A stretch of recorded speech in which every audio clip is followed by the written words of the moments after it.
A very good afternoon to all of you, and welcome to yet another edition of Wealthwise with Edelweiss. It is a wonderful afternoon, and I'm sure that all of you are enjoying your tea or coffee. Today, we have with us Mr. Mehernosh Tata, the CEO of Edelweiss Retail Finance. He is a chartered accountant who has an experience of over 2 decades in the banking industry. Prior to Edelweiss, he was with PwC and Citibank. Now we have all sort of adjusted with the new normal, with the lockdown and everything. But does this mean that our finances also require some sort of overhaul? Let us better understand this.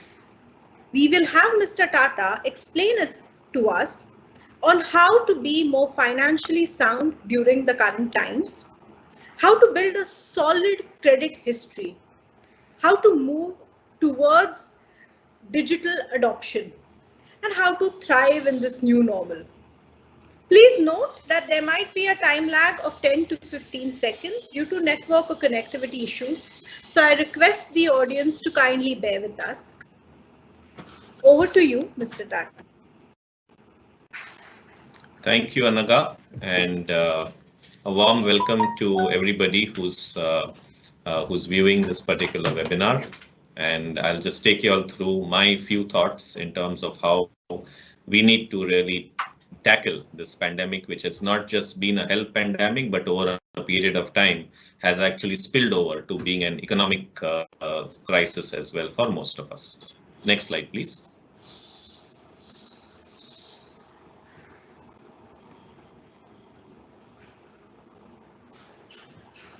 Next slide, please.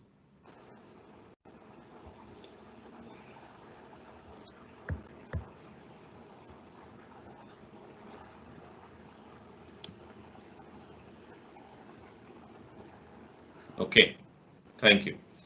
So just to very quickly give all of us a background, we all know that MSMEs are truly the backbone of the economy. We have over 63 million micro and small enterprises. I'll spend a few minutes about MSMEs and then I'll talk about individuals. But largely, I'm assuming that the audience here would be part of a self-employed category, and a lot of us would be into various sort of businesses, whether it is manufacturing, trading, or for that matter, servicing. The MSME sector really punches above its weight. And as you can see, we contribute to over 30% of the GDP with over 120 million employment being given to the overall sector. And this is fairly large considering that the overall employment is about 44, 45 million, 450 million, 120 million. Now, as you see the graph, the biggest challenge for MSMEs over the last many years has been a supply side constraint on capital. And as promoters and owners of your companies, there is only that much capital that you can deploy, after which you look to seek for financing either from banks or financial institutions to augment your working capital and actually be able to continue your business. There is almost a large viable credit gap of 25.8 trillion rupees, and this is as per the IFC report in 2017. The overall credit gap actually is much larger, but the kind of credit that you can offer to customers is about 25.8 trillion. Today, out of that, only about 11 odd trillion is lent. As you can see, 10.9 to 11 trillion is actually lent by the formal sector, again garnered largely by the scheduled commercial banks. Next slide, please.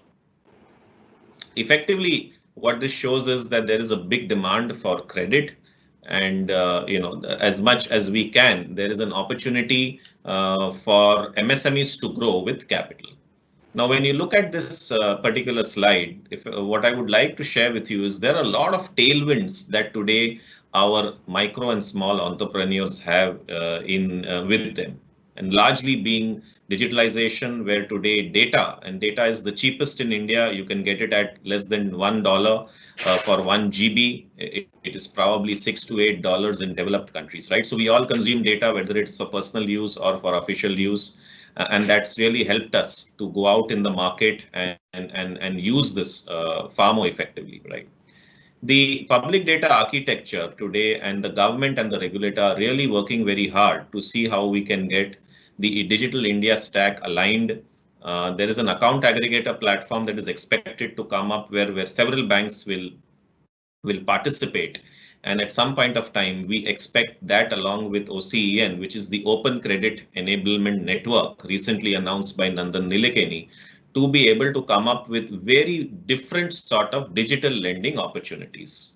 And what we are talking here is could be even the vegetable vendor down your building who could actually effectively get a funding depending on which financier is happy to fund him, and intraday funding, take maybe 500 rupees in the morning and pay back in the evening, something like that. So there are various use cases being created given the fact that there is data, and many of these already folks are on smartphones, right? Most of the Indians have a smartphone with which they can use this. The regulatory and government approval is working very strongly currently. All of us know about the Make in India program. There are many benefits for MSMEs, and I'll talk about it in my slides to come. But CGTMSE is one body which works very strongly with the Government of India to offer many schemes to the MSMEs along with SIDBI and NABARD. There are interest subvention schemes if you as an MSME are registered GST member. If you are exempt, then you're still eligible for these schemes. But more often than not, government has been very clear since the launch of GST. They have continued to give you all benefits and subsidies only if you are a GST registered entity. And what all of this is really arriving at is the MSMEs can now get into new markets because you can sell your product sitting here from Kashmir to Kanyakumari. You're going to be far more competitive if you are in a position to use the technology that is available today for you. And access to capital is also better than what it was, let's say, 5 or 6 years back, right? And I'd like to just share with you maybe a personal example. So, where I stay, we have two UDP joints, which sort of pre-COVID were doing good business, right? One of them was doing very good business, dine-in, of course. And the other one, let's put it in relative sense, was not doing as well as the other one. A was doing better, let's say, than B. However, the joint B, pre-COVID itself, had tied up with these home delivery e-com platforms like Swiggy and Delivery, whereas Unit A, the UDP joint, which was Unit A, didn't tie up because they were anyways doing a very thriving business while customers were dining in. When I look at the situation now, I see very clearly that now the UDP joint B is doing a much better job. And there is a list. I mean, there are a lot of people, basically these delivery boys who are coming and taking the parcels for home delivery. Whereas unfortunately, UDP A has still not been able to get to mark. They've just, I believe, enrolled into the e-com platform where they will also start selling their food products to home delivery.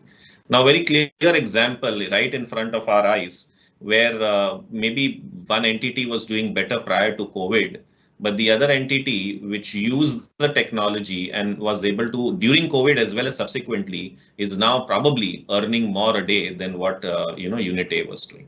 So just a simple example of how they have used technology to improve themselves. Please go to the next slide. So we'll talk about the key needs and behaviors of both individuals as well as MSMEs. Next slide, please. Now, these are the key attributes of what MSMEs are looking at, right? If you are an entrepreneur, what is it that you're really keen to look at? Sorry, please go back.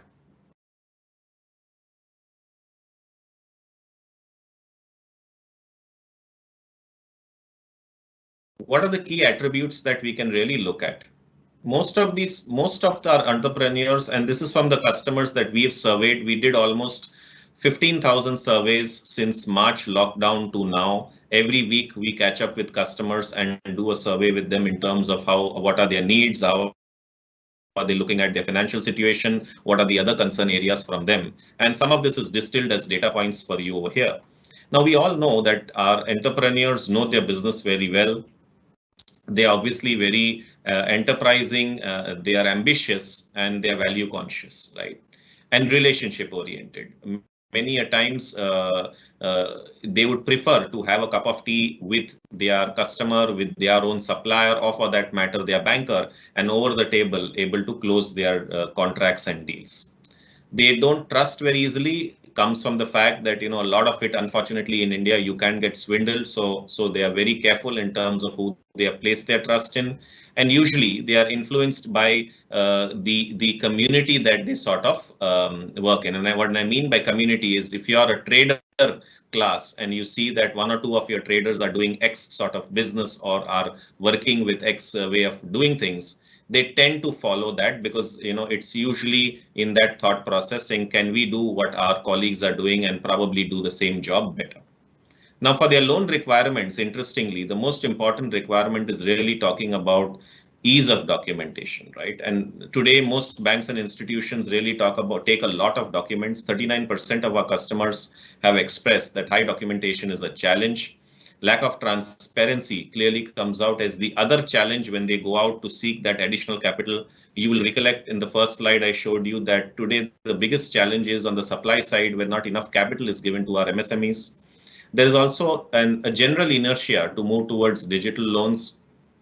But as second generation, third generation entrepreneurs are coming in, they are more open-minded and more interested in seeing how they can be more efficient by using some of the latest digital tools. And there is a preference to be more phygital in nature. It is actually in between, let's say, being very highly digital and being very paper-led, right? So somewhere in between is what most of our MSMEs prefer. And they are willing to work with either DSAs, or for that matter, let us call them intermediaries, because intermediaries really help them, give them the convenience in ensuring that the total loan that you're looking at is taken care of across, let's say, a bunch of institutions, right? So this is their key requirements. Next, please.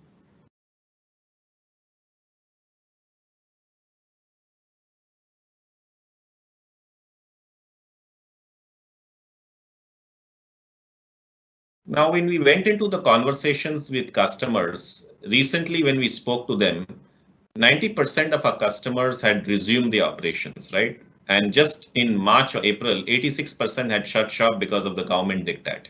By July end, we saw 90% of them resuming operations. I must say that our MSMEs are fairly optimistic in nature. They are very positive looking, and 38% of them have already told us that they believe that some level of normalcy will return by October, right? And today, their biggest challenge is raising capital. During the lockdown, the biggest challenge was getting their monies back from their customers. That now has moved to raising capital, because they all need that restart capital, additional money, to be able to restart their business after this prolonged lockdown that we had. Improvement in receivables has clearly been seen as things have started opening up. As we know, unlock started end of May, early June, and various states have started making it open. A lot of our MSMEs now today are being able to get back their cash flows. Their businesses have started, and there is some churn of money which is happening. Lack of information on government schemes is a very important point. When we spoke to our clients and we did our surveys, and many of you also may understand that what government is doing and the schemes that they are announcing don't very easily come to the knowledge of our MSME promoters. And because of that, many a times there are various opportunities for them to be able to go and avail this government scheme.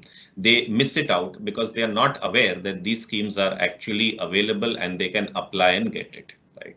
So in March end itself, many of you would know that the public sector banks had started with a COVID-19 OD facility.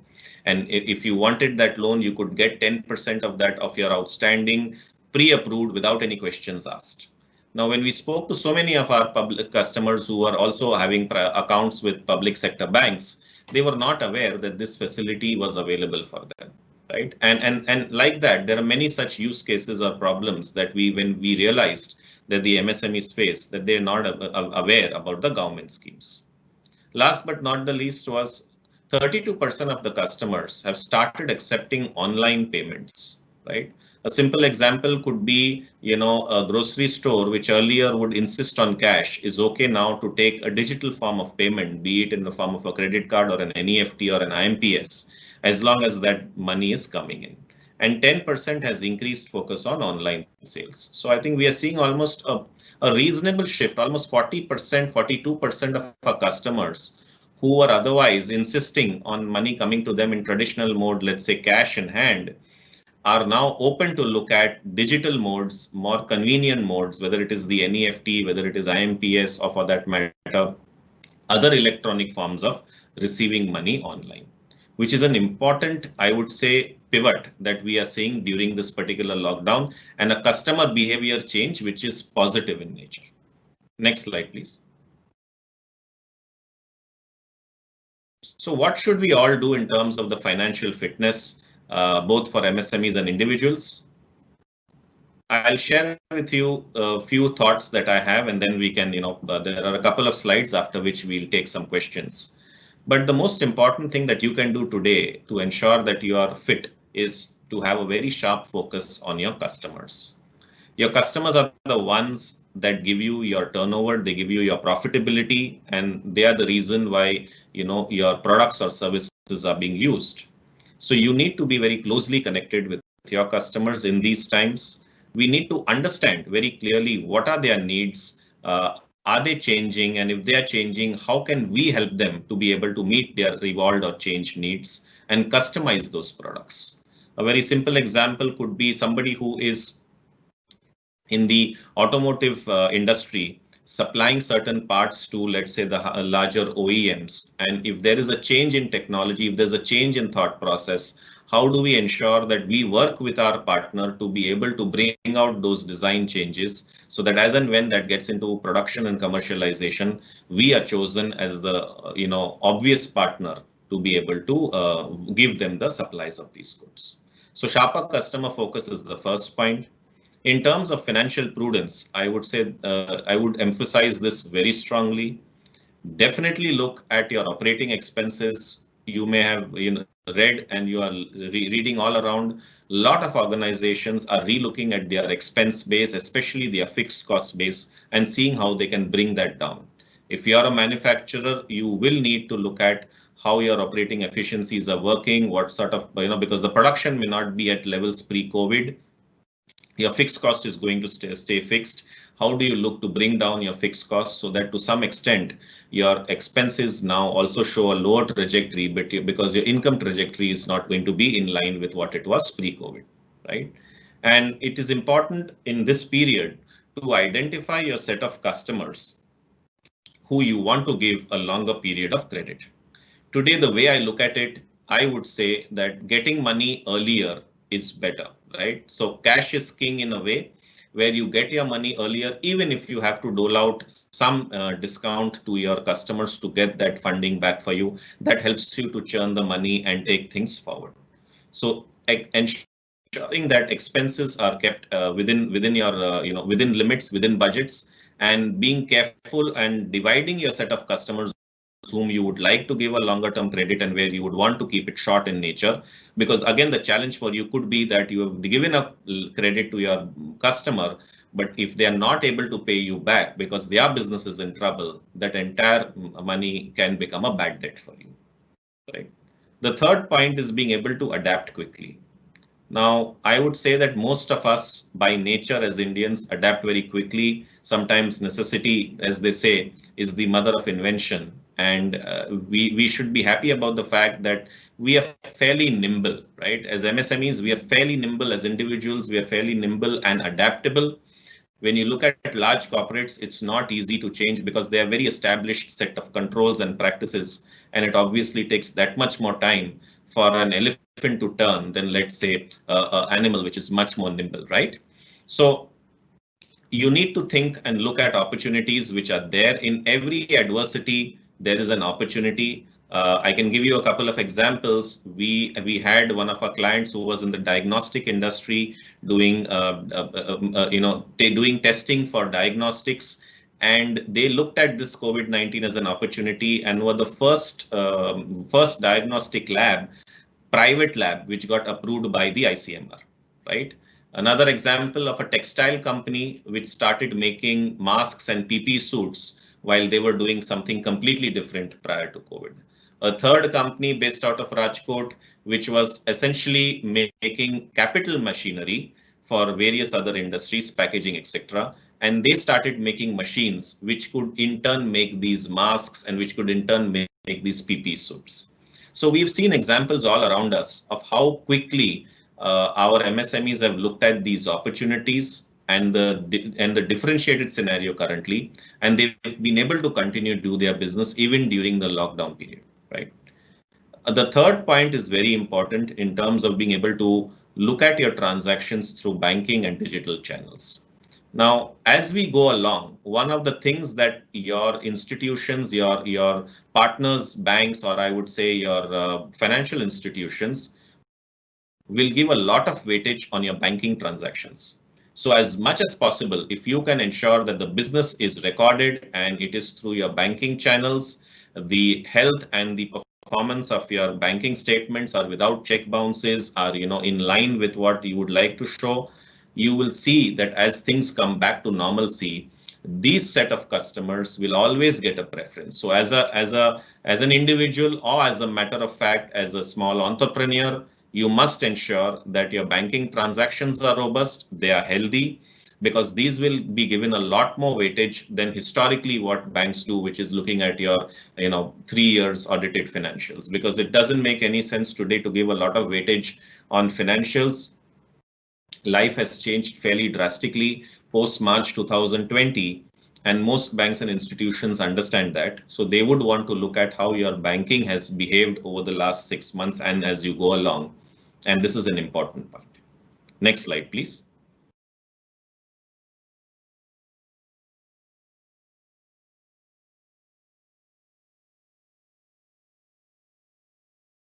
The other three things that you should look at is utilizing the government schemes. And again, I come back to my point saying lack of awareness is a very big issue for our MSMEs, apart from getting capital, right?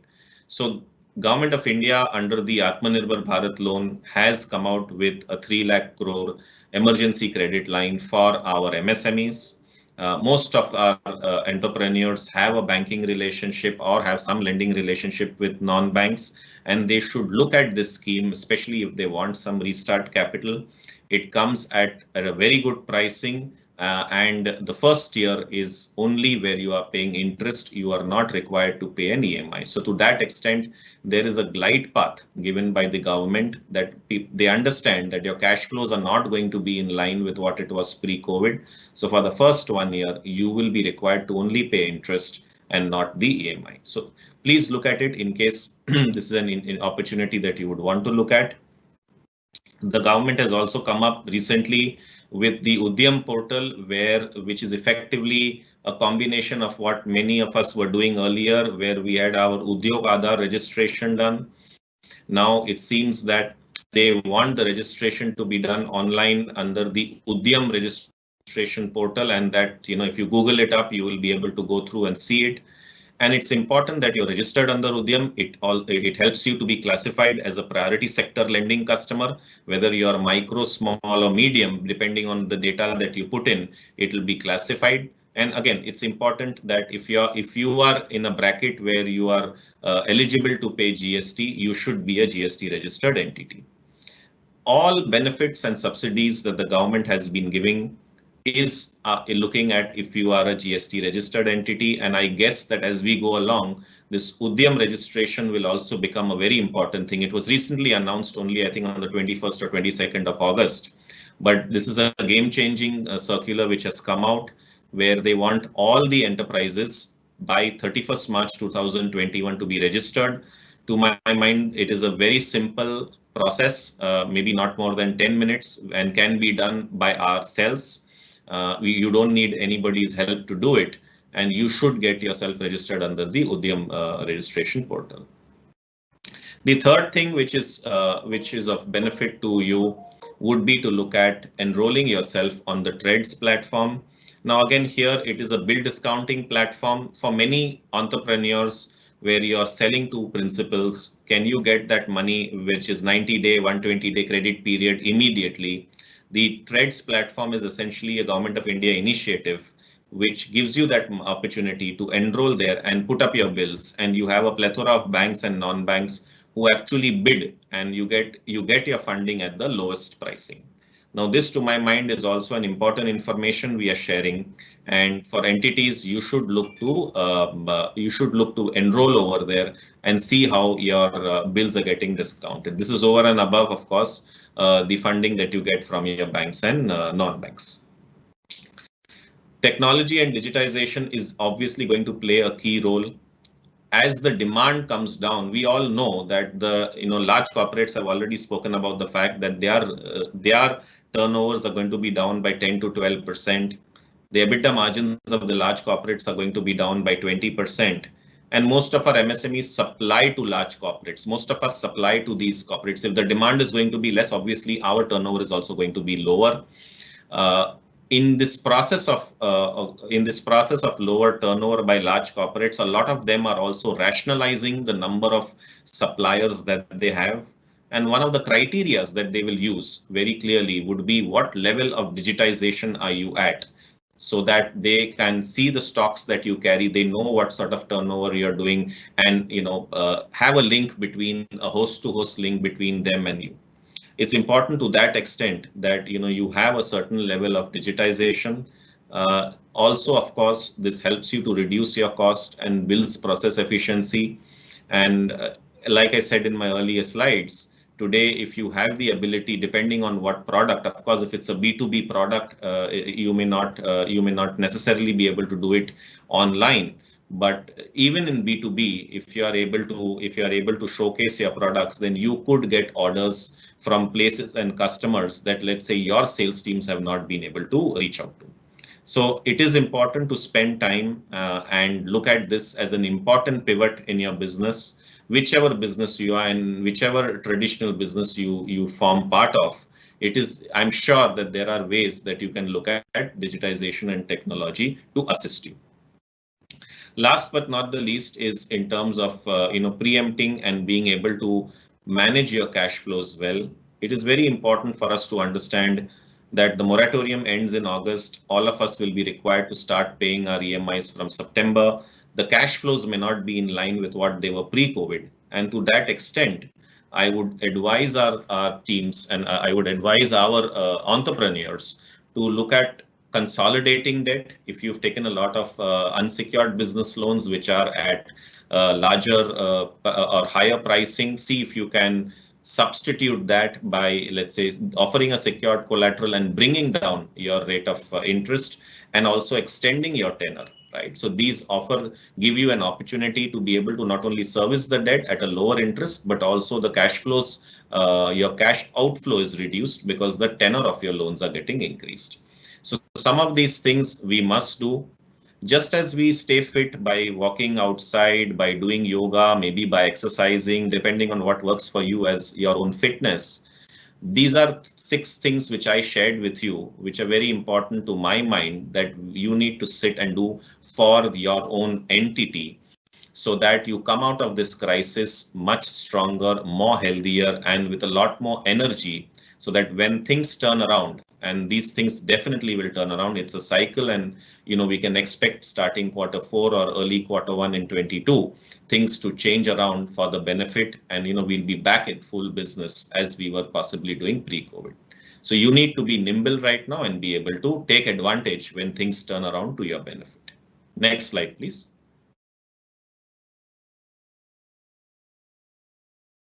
From an individual point of view, for many of us who are, let's say, salaried, high net worth individuals, it is important that you keep the track of your score. The credit score that you have is going to be a very important indicator in case you're looking at anything like a housing loan, or for that matter, an auto loan, or any such a credit product in future. Avoid taking any restructuring. This is the first time in my history that I've seen the regulator coming out with a restructuring even for personal loans. Normally it is for corporates and MSMEs, but this is the first time that they've also included a profile of restructuring even for personal loans. So we should avoid restructuring for personal loans, because that to some extent, while it's allowed by the regulator, maybe 6 months, 1 year down the line, there could be a cohort which is being pulled out by banks saying, maybe do we want to fund such customers or not? So avoid this. Like I said, look at a switch from unsecured to collateral backed. It will help you both in pricing as well as in tenor, and deleverage where possible.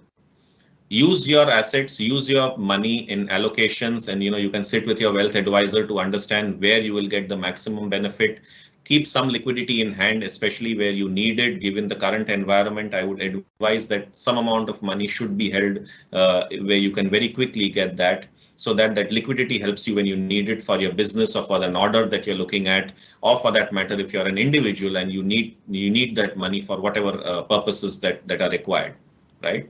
So these are some of the thoughts that I have in terms of individuals, keeping track of your scores, ensuring that you pay your EMIs on time, and waiting for the right opportunity, because as you go along, you will need some credit products in your life. I think next slide, I think that should be my final slide. Yep, so this is it from my end. I hope that some of these thoughts have resonated with you, and I'm more than happy now to take questions. Over to you, Anaga.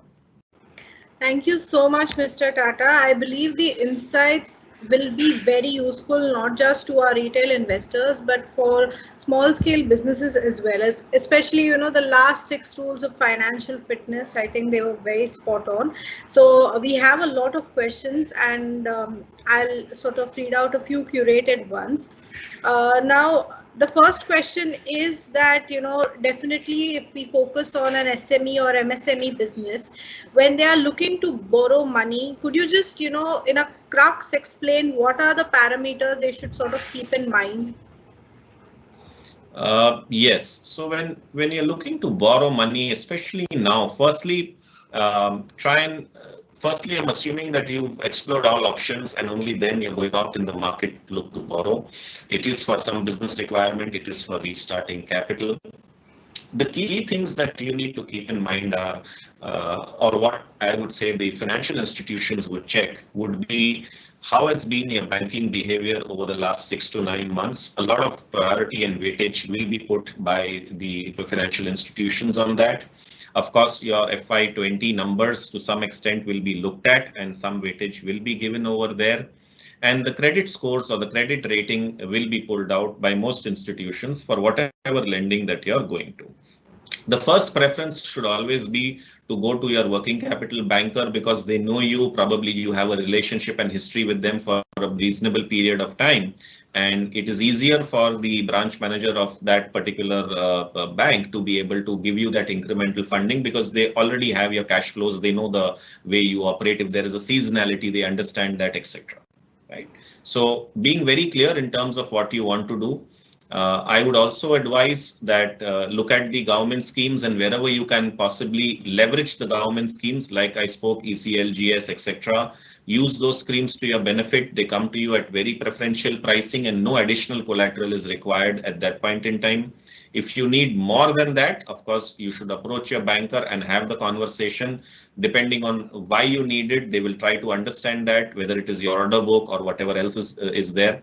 And then I think if you have a relationship with them with a good track record, you should be in a position to be able to get that incremental funding. On those lines, there are a lot of people asking that in the current scenario, are there any alternative options of raising money, that is business capital or working capital, apart from what you just mentioned? Yeah, I think it's a good question. See, today what's happening is that there is a lot of capital available, but people are skeptical or they don't know how to deploy it, right? So the way to look at it is today, unfortunately, our markets are not as mature as what you see in developed economies. In developed economies, you have pools of capital. For example, it could be venture capital, it could be peer-to-peer lending, it could be even lending by HNIs to a set of individuals or set of companies that they are happy to see and grow because they have a personal interest, let's say in technology or digital or some sort of a manufacturing, etc.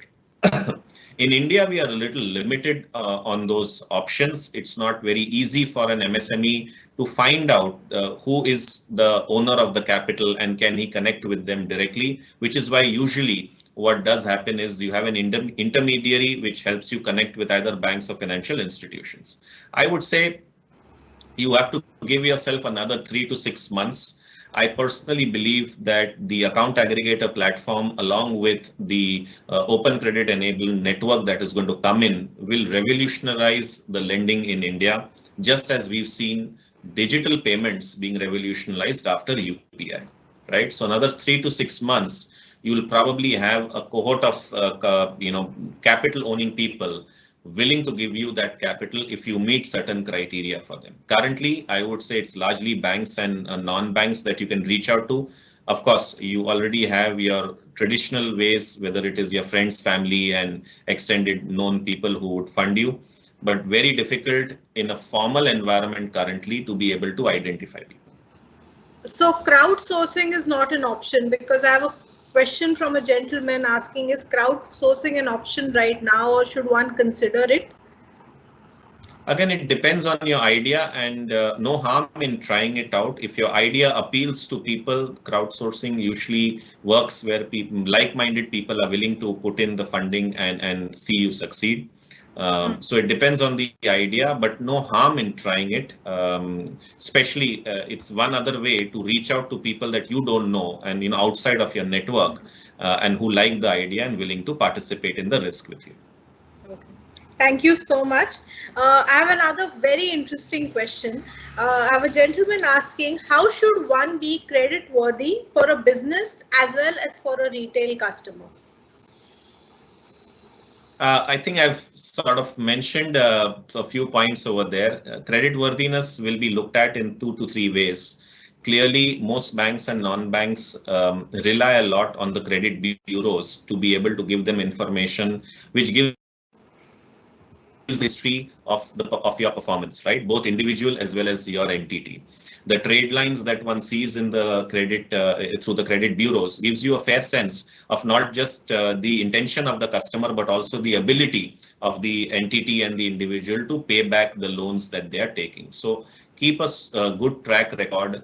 Avoid check bouncing, avoid non-payment of EMIs, because these are the things which will reduce your score, reduce the ranking of your entity, and at some point of time restrict you to get capital at the price points that you would want, right? Ultimately, you will get some capital from someone. There could be a fintech which would be happy to lend to you at 22-25% because they are willing to take that risk. But more often than not, the way I look at it is, if you keep a strong credit history by ensuring that you have financial understanding about your own financials, you're getting your monies back, keep a very strong control on your cash flows. In the current times, avoid spending too much other than servicing your existing customer or trying to get a new customer. Everywhere else, you need to be very careful and conserve liquidity, conserve your capital, right? So that whatever banking obligations you have or your supplier obligations you have, you're able to meet them. And I think this creates a 360-degree profile for you, where when you go to your suppliers to demand a slightly longer credit period, or when you go to your banker or working capital financier to get some additional funding for yourself, you are able to get it. Thank you so much. In the question that you earlier mentioned, somebody is asking, is peer-to-peer lending in India well regulated? So could you just stress on how it works, maybe for all our audience? Yeah, so I must confess first that I'm not a specialist on the peer-to-peer lending, but I will just tell you 2 or 3 things that I know of it. Peer-to-peer lending about 2 to 2.5 years back, or maybe 3 years back, was fairly unregulated. There was a white paper issued by the regulator, after which certain norms have come in place. So yes, to answer your question, there are now clearly boundaries and guardrails which the regulator has put in terms of peer-to-peer lending, which restricts what an investor can maximum put into the marketplace. It also diversifies the number of investors and set of people who want to take that funding. If you ask me today, we are in a far better position because the regulator has defined certain terms and conditions under which the peer-to-peer players need to play. You could, if you're an HNI individual, deploy a certain part of your surplus income to see how it works, but it comes with its own associated risks. So you have to be very clear that this is a risk that you are willing to take, depending on whatever is the reward that you are looking to get. There are platforms today, 2 to 3 platforms which have been doing peer-to-peer lending for over 4 to 5 years. Those are probably the names that you may want to look at if at all you have some surplus capital which you want to deploy over there. Okay, thank you so much. So, there are certain questions for, on a retail investor perspective. People are asking that, given the current normal, we have adopted to a new normal, what are a few things a retail investor should have in his portfolio? Retail investor as in an individual, or? Yes, an individual investor. And when you say, sorry, portfolio would mean what, Anaga? Because the question, I'm not too clear with what is exactly the question, right? Okay. The person is asking if he is looking at building a portfolio or managing his money during the current times. What are the few things that he should consider or should have? I think safety is the most important thing that you should look at currently. So if you're looking at deploying your own monies, where can you deploy it in the most safe way, at least for the next 6 months to 9 months? You should be very clear that safety would come foremost. Having said that, as HNIs, if you do have a surplus capital which you're willing to partake and look at slightly higher yields, then there are enough opportunities. But frankly, I may not be the expert there. Your wealth advisor or our own Edelweiss wealth advisory team would be the right team to guide you in terms of how to deploy that additional funding. A large part of that, I would say, in today's days, if you have, let's say, 100% to deploy, you would want 70 to 75% of that to be in very safe zones where your capital is protected, even though you may earn slightly lesser, right? The other 20-25% could be in discussions with your wealth advisor, and the risk and the reward trade-off that you're looking at can be discussed. And there are many options, but I think they are the better people to sort of talk to you on those lines. I have another question asking that how should one look at financing, especially for businesses in the financial sector, like, stockbroking or simply stock investments? So how should one look at that? Again, it depends on what is your vintage in that business, and how should you look at financing. Clearly, there are just 2 or 3 options that are there today which are available, right? Whether you go to your banks and seek those financing available to you as a stockbroking company. The other option is to putting in your own capital. But again, beyond a point, capital is limited. Stockbroking is an activity which again runs very parallelly with the mood of the economy. Currently, as we see it, the stock market is obviously working fairly differently from what you would read as a customer sentiment, right? If you look at the customer sentiment index, that is fairly low from what it was in February, and it had dipped down to a very strong level of, I think, 12 or 13 before it's picked up over a period of time. So it's mirroring the economy. I would just sort of advise over here very clearly that you should borrow only to the extent that you're seeing your business opportunities. Don't try at this point of time to go overboard or anticipate something, because it's fairly uncertain times. Comments, we've heard comments from people who are in positions of power, which talk about the fact that maybe the market is on a higher side than what it should be. So we have to be a little careful at this point in time. Thank you so much. And with this, I move to the last question. What would be your one final piece of advice to any small scale business owner or a small scale business, and how would you like to just sum up the whole webinar for all our audience? Well, I think it's very uncertain times, and but in every adversity, one needs to look at an opportunity. So I would say that this is a time when this is a good time for you to solidify your foundation, improve the base on which you're doing your business, And I've given you a few tips in terms of managing your cash flows, in terms of trying to deleverage yourselves, and also looking at various government schemes which can work towards your benefit and your business restart. So with this, I would like to end and again wish all the listeners, individuals, MSMEs, and colleagues who are on the call the very best. I think we are going through a cycle downturn right now. But if history is any precedence, we'll come back very strongly and have a V-shaped recovery. Thank you. Thank you so much, Mr. Tata. The entire session has been very insightful. I'm sure all our audience has taken away so much from your experience, your insights, and the little cues that you have given them. To our audience, thank you so much for joining us. We look forward to having you all with us on our next webinar. Till then, stay home and stay safe. Thank you very much. Thank you. Thank you so much. Thank you, Annika. Thank you, everybody.